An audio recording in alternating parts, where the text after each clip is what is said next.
हर्षदीप,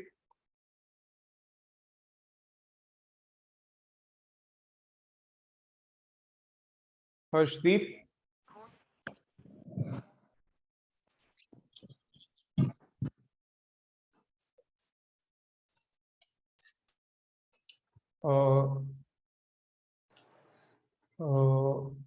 गुरजीत है आपका नाम? Yes sir, good evening sir. Good evening. Harshdeep, आपको मेरी आवाज आ रही है?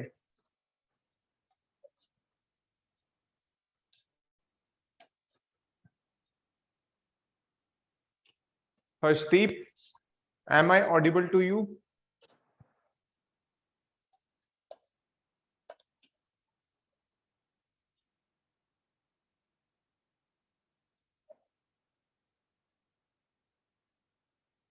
Gurjeet, am I audible to you? Yes sir. Okay, यार just a second, I think Harshdeep तक आवाज नहीं पहुंच रही है।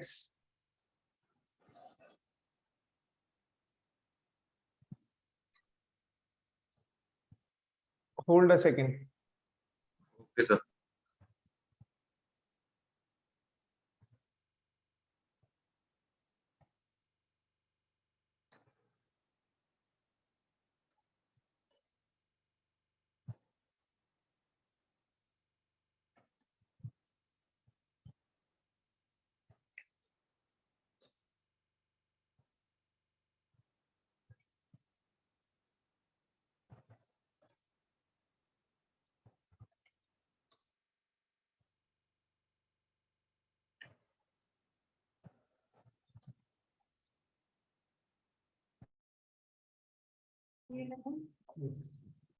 हर्षदीप,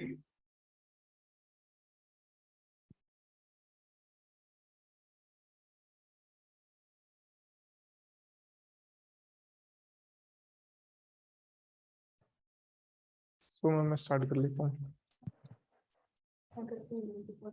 ठीक है मैम।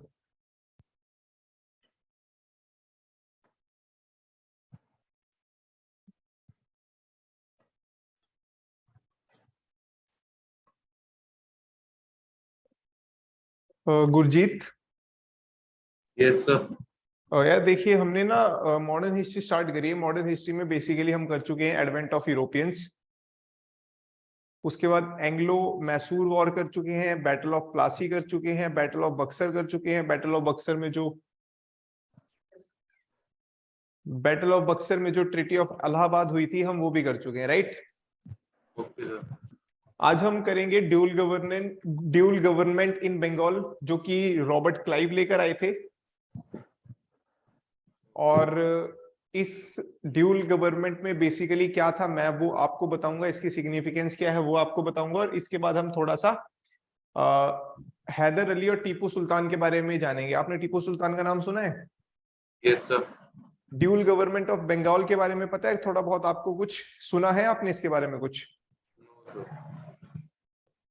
इसके बारे में नहीं पढ़ा। सॉरी, इसके बारे में नहीं पढ़ा सर। चलिए ठीक है, मैं आपको बता देता हूँ। Basically dual government of Bengal क्या था, क्यों लाया गया था, ठीक है? Okay sir. Just a second.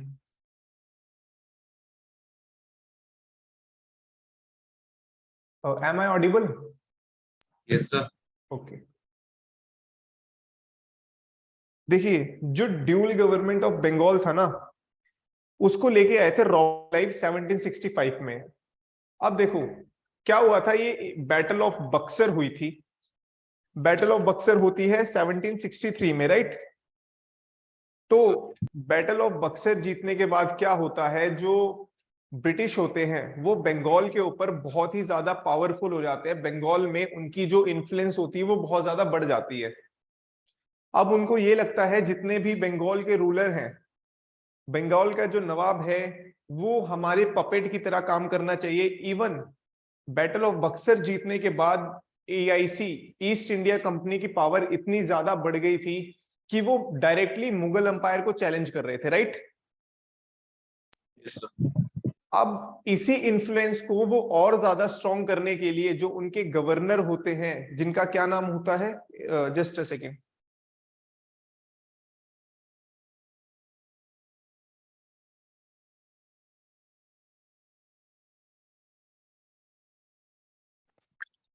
Harshdeep, Yes, sir.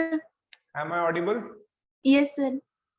Harshdeep, last time हमने बैटल ऑफ बक्सर करी थी ना, Yes, sir. वहां तक आपको चीज समझ में आई थी? Yes, sir. आ गई थी। ठीक है, आज हम जो करेंगे, आज हम ड्यूल गवर्नमेंट इन बंगाल करेंगे। ठीक है, मैंने आपको बताया था जब बैटल ऑफ बक्सर ब्रिटिशर्स ने जीत ली थी तो उनकी बंगाल के ऊपर पावर बहुत ज्यादा बढ़ गई थी, राइट? Yes, sir. अब उसी पावर को और ज्यादा स्ट्रॉन्ग करने के लिए, उसी इन्फ्लुएंस को पूरे इंडिया में लाने के लिए ये क्या करते हैं, जो बंगाल के गवर्नर होते हैं उस टाइम के, जिनका नाम होता है रॉबर्ट क्लाइव, वो 1765 में एक एक्ट या एक पॉलिसी लेके आते हैं जिसको क्या नाम दिया जाता है, dual government of Bengal, right? Yes, sir. अब देखिए, पहले सुन लीजिए, फिर मैं आपको डिक्टेट करवा दूंगा कि इसमें से क्या क्या लिखना है। ठीक है, ओके सर। अब देखिए, जो ड्यूल गवर्नमेंट ऑफ बंगाल होता है, इसमें दो टर्म्स होती हैं, एक का नाम होता है दीवानी और एक का नाम होता है निजामत। अब ये क्या होता है, पहले ये दीवानी और निजामत एक ही बंदा हैंडल करता था, जो कि एम्परर होता था या जो नवाब होता था। लेकिन ड्यूल गवर्नमेंट ऑफ बंगाल आने के बाद ये निजामत और दीवानी दोनों अलग अलग बंदों के हाथ में आ गए, मतलब दो अलग अलग लोग इस चीज को हैंडल करेंगे। अब निजामत क्या होता है, दीवानी क्या होता है? दीवानी का मतलब होता है रेवेन्यू राइट्स, जितने भी मनी रिलेटेड मैटर्स होंगे वो दीवानी राइट्स के अंदर आएंगे, और जितने भी peace related matters, police related matters, army related matters होंगे वो किसके अंदर आएंगे, निजामत के अंदर। यहां तक चीज क्लियर हुई हर्षदीप और गुरजीत? Yes, sir. यहां तक कोई डाउट आप लोगों को? No No. सर। अब देखो, जो कंपनी होती है, ये जो दीवानी राइट्स होती है, ये किससे लेती है, जो मुगल एम्परर होता है। और जो निजामत राइट होते हैं वो बंगाल का जो सूबादार होता है, सूबादार बेसिकली एक तरीके का गवर्नर होता है, उससे लेती है, राइट? Yes, sir. ठीक है, अब देखिए क्या होता है। अब बेसिकली निजामत राइट और दीवानी राइट का इतना ज्यादा इन्फ्लुएंस या इतनी ज्यादा पावरफुल कैसे बना सकती हैं ये दोनों चीजें ब्रिटिशर्स को, हम ये समझते हैं। ठीक है, देखिए, जितनी भी फोर्सेस थी, अब मान लेते हैं हम बंगाल का एग्जांपल लेके चलते हैं। बंगाल में क्या हुआ, दीवानी और निजामत राइट्स को अप्लाई किया गया। अब जितने भी रेवेन्यू के मैटर्स थे वो सारा कौन डील करेगा, ब्रिटिशर्स। और जितने भी फोर्सेस वगैरह को सप्लाई करना था ये भी ब्रिटिशर्स करेगा। लेकिन जो बंगाल का नवाब था उसको ये रिस्पॉन्सिबिलिटी दी गई कि आप पीस एंड सिक्योरिटी को मेंटेन करेंगे बंगाल के अंदर। ये वाली चीज समझ में आई? Yes, sir. Yes sir. अब लेकिन अगर पीस और सिक्योरिटी को बंगाल के अंदर या किसी भी टेरिटरी के अंदर मेंटेन करना है तो उसके लिए पैसों की जरूरत लगेगी और ज्यादा सोल्जर्स की जरूरत लगेगी। ऐसा होगा? Yes sir. गुरजीत, आपको समझ में आ रहा है? कहीं पे कोई दिक्कत तो नहीं है समझने में? नो सर, आ रहा है सर समझ। ठीक है, लेकिन अब वो ज्यादा पैसे और ज्यादा सोल्जर्स कौन प्रोवाइड करेगा? ब्रिटिशर्स। हाँ, ब्रिटिशर्स प्रोवाइड करेंगे। तो अल्टीमेटली अगर नवाब को कोई भी, क्या कहते हैं, डिसीजन मेकिंग करनी होगी, कोई भी फैसला लेना होगा, तो वो बेसिकली किसके पास पहले जाएगा? ब्रिटिशर्स के पास। ब्रिटिशर्स के पास। यही ड्यूल राइट की वजह से क्या हुआ, ड्यूल गवर्नमेंट की वजह से क्या हुआ, जो नवाब था वो बेसिकली पपेट बन के रह गया, किसका? ब्रिटिशर्स। ब्रिटिशर्स का। यही था dual government in Bengal, right? Okay sir. अब देखिए, जो दीवानी राइट्स के फंक्शन थे वो दो लोगों को दिए गए थे, जिसको किसने अपॉइंट किया था? ब्रिटिशर्स ने ही अपॉइंट किया था। दीवानी राइट और निजामत राइट्स। जो दीवानी राइट दिए गए थे उसके लिए दो डिप्टी दीवान अपॉइंट किए गए थे। एक का नाम था मोहम्मद रेजा खान, जो कि बंगाल में एक्ट करते, और एक का नाम था राजा सितब रॉय, जो कि बिहार में इस चीज को हैंडल करते।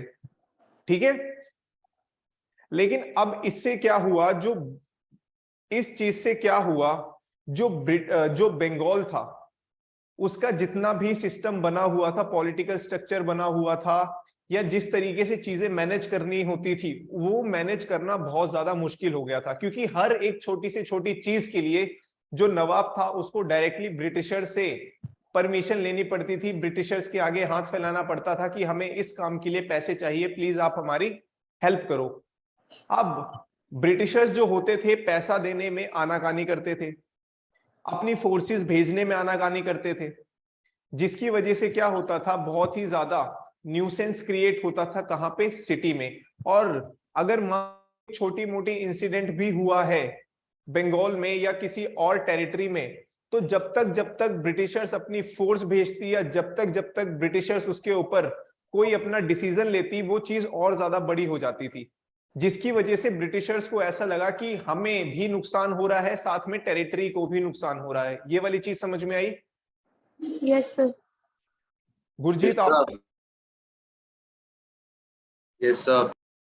तो जो अगले गवर्नर बनते हैं इंडिया के, वो उनका नाम होता है वॉरेन हेस्टिंग 1772 में। और वॉरेन हेस्टिंग अपना जैसे ही गद्दी संभालते हैं, जैसे ही पोस्ट हैंडल करते हैं, वैसे ही क्या करते हैं, इस ड्यूल गवर्नेंस ऑफ बंगाल को खत्म कर देते हैं। चीज समझ में आई? Yes sir. क्या था ड्यूल गवर्नमेंट ऑफ बंगाल? तो इसके जो पावर्स थी बंगाल की वो दो हिस्सों में डिवाइड कर दी गई, हाँ, एक दीवानी और निजामत। यस।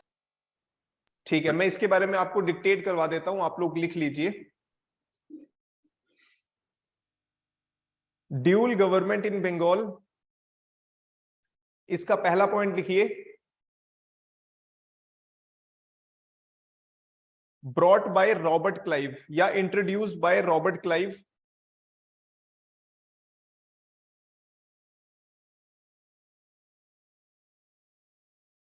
आप लोग जब नोट डाउन कर लेना तो यस बोल देना कि हाँ हमने लिख लिया, तो मैं आगे बोल दूंगा। सर। यहां तक लिख लिया? Yes. The functions in the Bengal got divided into diwani and निजामत।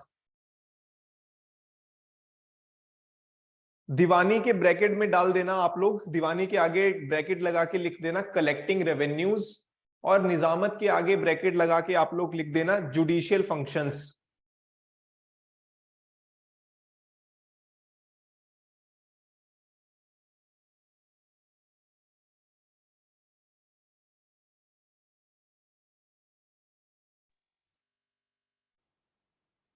लिख लिया? Yes sir. Yes sir. अगला लिखो, अगला पॉइंट लिखो, the company acquired the diwani rights from the emperor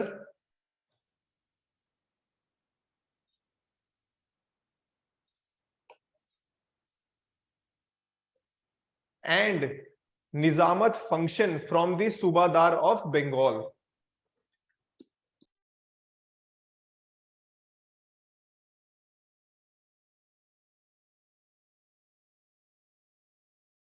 यहां तक डन? सर निजामत फंक्शन के आगे बोलना। Nizamat functions from the subahdar of Bengal, SUBHADAR, subahdar of Bengal.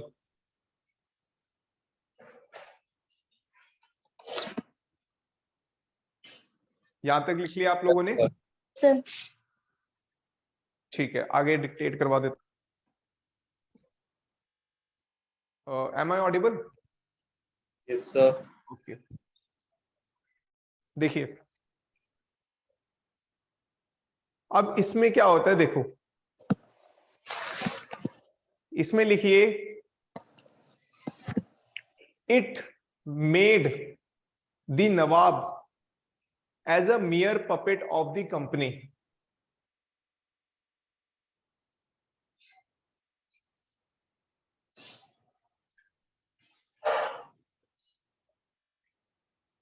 यहां तक लिख लिया? Yes sir. अब पपेट कैसा बनाया उसमें लिखिए, because when the Nawab had to take any decision or to make any expenses,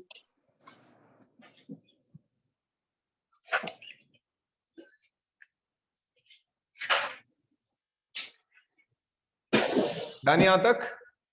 Yes, sir. ठीक है, आगे करते हैं. The Nawab had to take permission from the East India Company.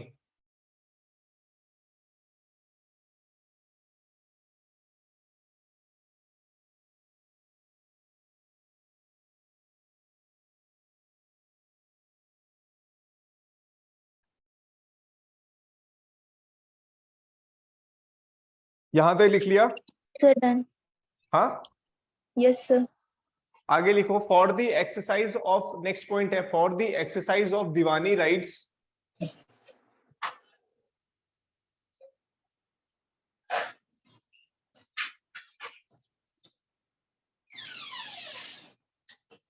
for the exercise of Diwani rights, the company appointed 2 Diwans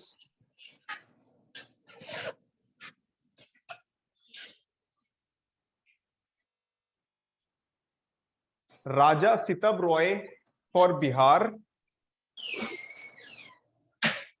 and Muhammad Reza Khan for Bengal.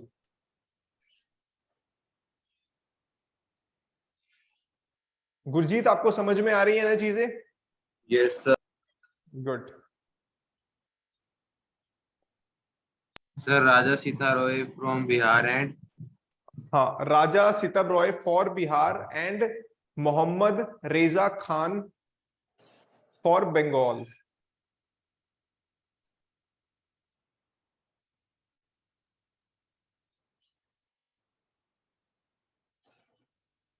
Done sir. Done. Yes. अब लिखिए the dual system. अगला point, the dual system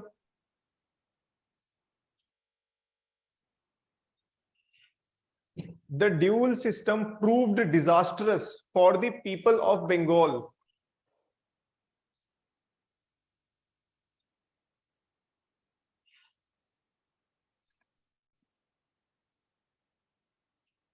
And neither the Nawab nor the company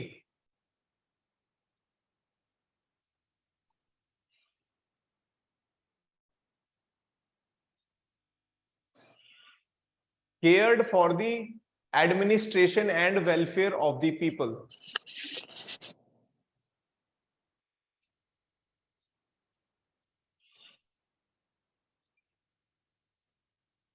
Done? फिर एक बार repeat करना. पूरा starting से. Sir Nawab not the company. Okay. Neither the Nawab nor the company cared, C-A-R-E-D, cared for the administration and welfare of the people of Bengal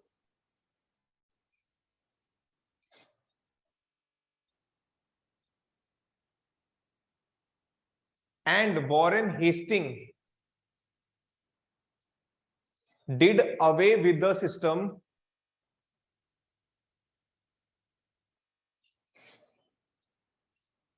in 1772. Got it? Sir Sir. अब आप लोगों को मैसूर के बारे में पता है? मैसूर कहां पे है? अभी करेंटली मैसूर कौन से स्टेट में पड़ता है? प्लीज बताएगा आप दोनों में से कोई? Nice. Yes, Mysore. Sir Karnataka side. Yes, in Karnataka. Right. अब देखो क्या होता है. अब हम यहां से एंग्लो मैसूर वॉर स्टार्ट करेंगे. ठीक है. टीपू सुल्तान का नाम सुना है आपने? टीपू सुल्तान और हैदर अली. Yes sir. हाँ. अब बेसिकली अभी हम आज जो है इनका राइज जानेंगे कि मतलब इन्होंने कैसे अपनी एक पहचान बनाई, ये कैसे पावर में आए, उसके बाद इन्होंने कैसे ब्रिटिशर्स के साथ 4 एंग्लो मैसूर वॉर लड़ी है, राइट? Yes sir. Yes. ठीक है, देखो क्या होता है, अब कहानी सुनना आप लोग, ठीक है? सर 1565 में क्या होता है, बैटल ऑफ तलीकोटा होती है। किसके इसके बीच में? विजयनगर एम्पायर का नाम सुना आप लोगों ने? Yes sir. हाँ, तो बैटल ऑफ तलीकोटा 1565 में होती है बिटवीन विजयनगर एम्पायर और कुछ मुस्लिम रूलर्स थे, जो बहुत सारे मतलब छोटे छोटे जो क्लैंस थे उनको एक साथ इकट्ठा करके उन मुस्लिम रूलर्स ने किसके ऊपर हमला किया था? विजयनगर एम्पायर के ऊपर, राइट?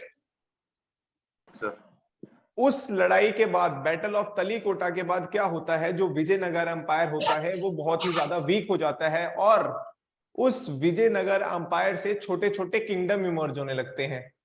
समझ पा रहे हो किंगडम कैसे इमर्ज होते होंगे Gurjeet? Yes sir, kind of partition हो गया उस एम्पायर का। पार्टीशन मतलब देखो क्या होता है कि अब राजा हर जगह जाके तो खुद रूल नहीं करेगा, राइट? Yes sir. तो वो हर जगह गवर्नर अपॉइंट करता है अपने बिहाफ पे रूल करने के लिए।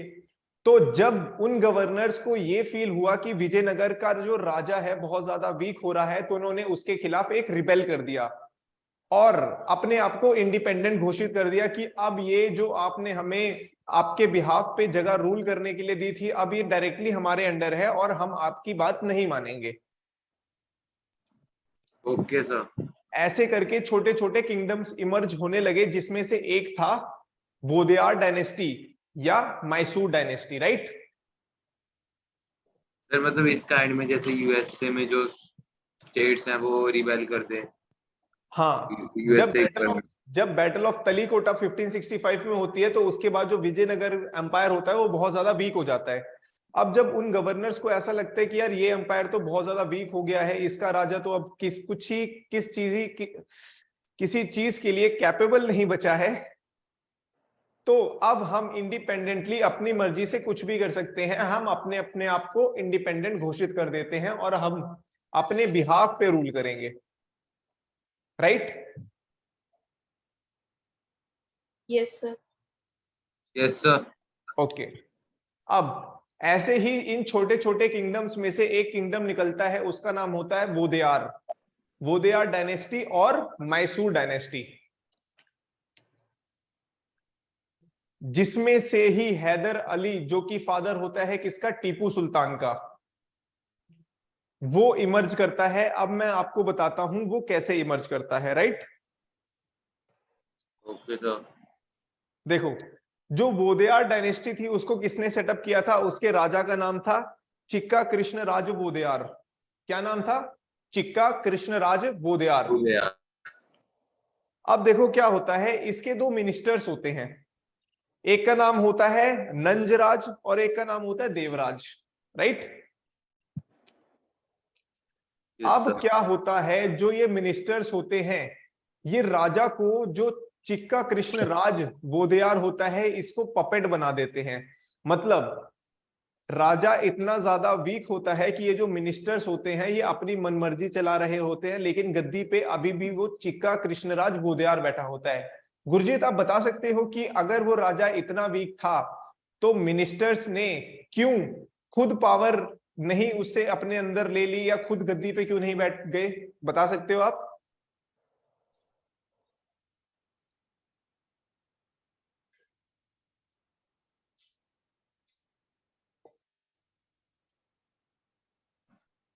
तो जो वो स्टेट थी उस वो डिवाइड हो जाएगी दोबारा 2 हिस्सों में, क्योंकि 2 मिनिस्टर्स थे। हाँ, ऐसा हो सकता था कि अगर वो डायरेक्टली गद्दी को अपने अंदर करते तो शायद जो जनता थी वो उन दोनों मिनिस्टर्स के खिलाफ रिबेल कर देती।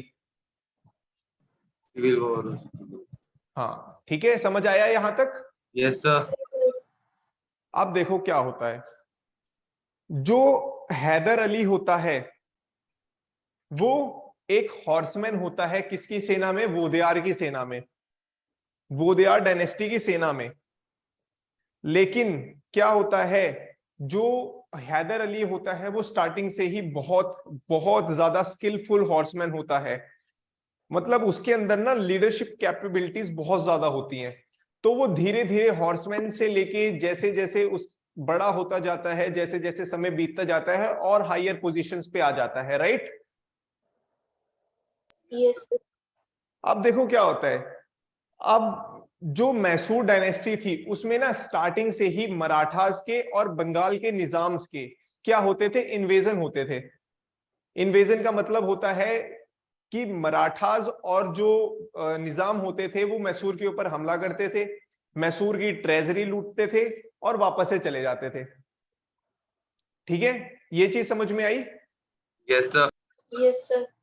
और इसकी वजह से क्या हो रहा था, जो मैसूर था वो फाइनेंशियली तो वीक हो ही रहा था, मतलब अब कोई बाहर की सेना आके एक दूसरी स्टेट की जो ट्रेजरी है खाली करके ले जा रही है, फाइनेंशियली तो वीक हो ही रहा था, साथ ही साथ पॉलिटिकली भी वीक हो रहा था। पॉलिटिकली कैसे वीक हो रहा था, जब बाहर की सेना आके इनकी ट्रेजरी लूट के चली जाती थी तो इनकी जनता को क्या लगता था, यार हमारे राजा तो बिल्कुल भी कैपेबल ही नहीं है, ये तो बाहर के इन्वेजन रोक ही नहीं पा रहे हैं, तो ये हमारी मदद कैसे करेंगे, हमारी रक्षा कैसे करेंगे, हम इनको राजा किस लिए माने। ये चीज समझ में आई। Yes sir. Yes, sir. इसी चीज का फायदा उठाते हुए हैदर अली ने क्या किया, हैदर अली एक ऐसी भावना पूरे स्टेट में जगा देता है कि ये जो राजा है ये बिल्कुल भी कैपेबल नहीं है आपके लिए रूल करने के लिए, ये बिल्कुल भी कैपेबल नहीं है आपकी सुरक्षा करने के लिए। और हैदर अली क्या करता है, 1761 में खुद रूल करने लग जाता है, किसके ऊपर, मैसूर के ऊपर। यहां तक चीज क्लियर हुई, यस सर। Sir. कोई डाउट यहां तक। No sir. अब देखो क्या होता है, 1761 में क्या होता है, थर्ड बैटल ऑफ पानीपत होती है। आप बता सकते हैं थर्ड बैटल ऑफ पानीपत किस किस के बीच में हुई थी।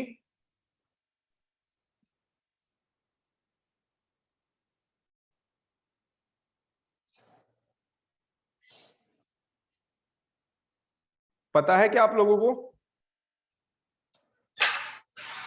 Sir, no. Sir Lodi empire. नहीं, चलो मैं एक बार आपको तीनों बैटल ऑफ पानीपत बता देता हूं। पहली बैटल ऑफ पानीपत हुई थी बिटवीन बाबर एंड लोधी, जो कि 1525 में हुई थी। इस बैटल की सिग्निफिकेंस क्या है, इस बैटल की वजह से मुगल रूल इंडिया में स्टैब्लिश हुआ था, राइट। Yes, sir. जो दूसरी बैटल हुई थी पानीपत की वो हुई थी 1556 में बिटवीन हेमू एंड अकबर। और जो थर्ड बैटल ऑफ पानीपत हुई थी इसमें क्या हुआ था, ये हुई थी 1761 में बिटवीन अहमद शाह अब्दाली वर्सेस मराठा। और इस बैटल में क्या हुआ था, जो मराठा ये सोच रहे थे कि हम पूरे भारतवर्ष पे रूल करेंगे, उनकी जो एम्बिशंस थी उनको बहुत ज्यादा चोट पहुंची थी, क्योंकि वो अहमद शाह अब्दाली से बहुत बुरी तरह हारे थे। ये वाली चीज समझ में आई आप लोगों को। Yes, sir. Yes sir. अब 1761 में होती है थर्ड बैटल ऑफ पानीपत। और क्या होता है, उसके कुछ टाइम बाद 1763 से लेके 1771 तक क्या होता है, मराठास को ये लगता है कि हम मैसूर से पहले भी मैसूर में जाके मैसूर की ट्रेजरी लूट के अपने आप को अमीर कर रहे थे, अपनी ट्रेजरी भर रहे थे। अब हमें बैटल ऑफ पानीपत हार के जितना नुकसान हुआ है हमें वापस से सेम चीज रिपीट करनी चाहिए, राइट। Yes sir. तो क्या होता है, 1764 से लेके 1771 तक under the leadership of Madhav Rao, right, under the leadership of Madhav Rao, जो मराठास होते हैं कंटिन्यूसली किसके ऊपर हमला करते हैं, मैसूर के ऊपर। और हैदर अली की प्रेजेंस में ही, हैदर अली की लीडरशिप में ही मैसूर से बहुत सारा खजाना लूट के जाते हैं। ये वाली चीज समझ में आई। Yes, sir. Yes sir. और मराठास वापस से अपने आप को प्रॉस्पर कर लेते हैं, लेकिन फिर कहानी में आता है ट्विस्ट। अब ट्विस्ट क्या आता है, 1772 में जो मराठास के मोस्ट कैपेबल लीडर थे जिनका नाम क्या था, माधव राव, उनकी हो जाती है डेथ। अब जो हैदर अली होता है उसको ये लगता है कि यार मेरे लिए ना ये सबसे बेस्ट चांस है, जिन्हों मराठा ने मेरी जितनी भी ट्रेजरी पहले या अभी लूटी है, मैं उस चीज को वापस लेके आऊंगा। अब जो वो हैदर अली होता है वो मराठास के ऊपर इन्वेजन करता है, मतलब अटैक करता है, और वो 1774 से लेके 1776 तक कंटिन्यूसली क्या करता है, मराठा अंपायर में इन्वेजन करता है, बार बार उनके साथ लड़ाई करता है, और क्या करता है, उनकी जितनी भी मैसूर की ट्रेजरी लूट के गए थे मराठा, वो वापस ले आता है, प्लस जितनी भी टेरिटरी मैसूर से मराठास ने ऑक्यूपाई करी होती है वो भी वापस से जीत लेता है। कौन कौन जीत लेता है गुरजीत?